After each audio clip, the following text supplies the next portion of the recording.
In this video, we will outline best practices for the adoption of an OmniPoint wireless multi-point access control system from CellGate.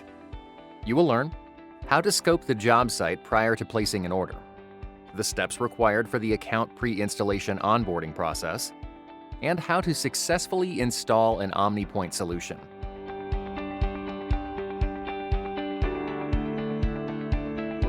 Begin by determining the best placement for the OmniPoint gateway on the property. In many cases, this will be the middle of the property at the highest point possible in relation to building height. Once the gateway placement is decided, determine if the data transport from the gateway to CellGate's TrueCloud Connect portal will be transmitted over cellular LTE on AT&T or Verizon or via a hardwired Ethernet connection. If cellular LTE, a cellular signal test must be performed to confirm a reliable signal is available for the chosen carrier. Contact CellGate technical support if you need assistance.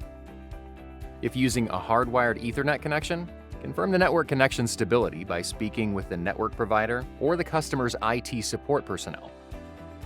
A LoRa signal test should be conducted at the job site using an OmniPoint test kit if the gateway range approaches or may exceed a half mile.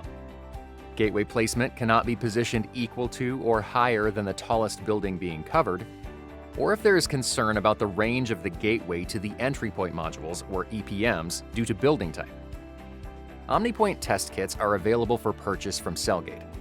If you do not have an OmniPoint test kit, contact your local distributor or a CellGate regional sales manager or business development manager to learn more about our OmniPoint test kit rebate program. Identify all entrances on a property where an OmniPoint entry point module will be installed. If you have an OmniPoint test kit, instructions are included with the kit on how to perform a signal test. Walk the site with your test kit and test the signal strength at each entry point. As you are walking the site, create an EPM checklist by entrance that details all of the hardware requirements for each entry point. Information on the checklist should include the entry point name and location, if an internal or external antenna version EPM is needed, the type of Wiegand device credentials used and type of lock, and the available power source.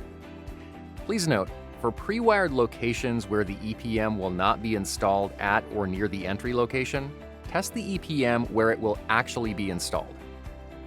Once you have gathered all of the property's hardware requirements, you have everything you need to place your OmniPoint product order.